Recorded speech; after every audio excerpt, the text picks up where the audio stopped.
Hey friends, Dr. Motley here of drmotley.com, and today I wanted to talk to you about old wounds, old traumas and memories that have been stored deep within your brain that you don't think you can get out. Can you make a new agreement? Can you renegotiate them? Yes, you can. Now, agreements and beliefs are made when an old trauma is stuck within our brains for a very long time. Now, there are a couple of good books I want to recommend to you. There's one called How the Brain Changes Itself, and there's also Brainwash by Dr. Perlmutter. And these books talk about neuroplasticity. It's exactly what it sounds like, neuroplastic. It means your brain can actually change the shape of itself.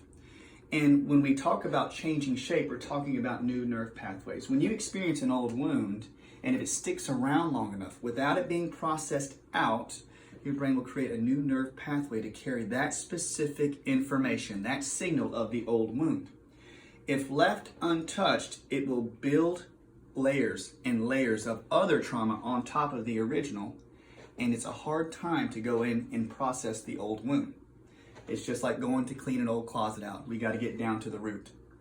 Now, new nerve pathways are formed, and when they're stored in the brain, they're stored in an area called the midbrain. There's three sections I want to talk to you about today: the frontal brain, the midbrain, and the amygdala. The frontal brain makes logical sense out of any trauma, any new stress coming into your life, and then can make a logical decision how to react to it.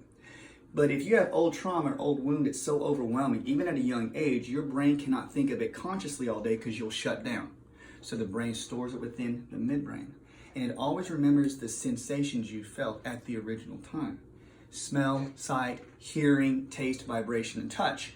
So do you ever have those times when you go, man, when I heard that sound, it reminded me when I was 5 years old and I was fearful? Why? It was stored in the midbrain and your body puts a capsule around it.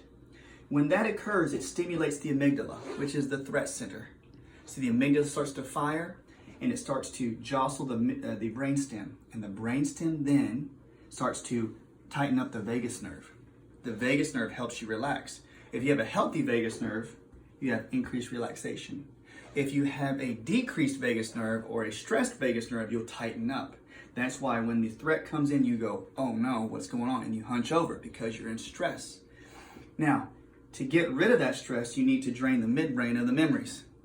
So last post, we talked about EMDR and brain spotting, and I think that is such a great start for individuals. But I want to remind you, you can do a lot of things on your own too. When you have an event or hear a sound or see something that reminds you of an original age, think about that original age. Sit down, you don't have to keep your eyes open, close your eyes and move your eyes back and forth. And see while you think about the original event, and if you put your eye in a certain position and your heart rate goes up or you catch your breath or you go, that's the position to keep your eye in. Then you do deep breath work. Why? When you deep breathe, you increase the parasympathetic tone because you're increasing your diaphragm expansion. The parasympathetic area of your nervous system is the one that increases relaxation. So you breathe through your stomach and you increase the parasympathetic while you're thinking of the original event. That way you'll cause your nervous system to trigger your amygdala to calm down. So you're almost forcing relaxation into your system while you're thinking of the original event. Additionally, you can also gargle. You think that's pretty funny, but you remember Chewbacca, like, you can do that because that actually stimulates the uvula and the area up in the palate, up in your mouth. And that is a direct link to your parasympathetic tone. Many people with thyroid issues will practice that every day because they want to calm their brainstem down. It calms the brainstem down, this area right here. So, guys, to help with vagus relaxation, to help start draining the midbrain, let's start pushing the parasympathetic or the relaxation into the nervous system to help you start to drain those memories. And you'll find out this. You'll have weird dreams.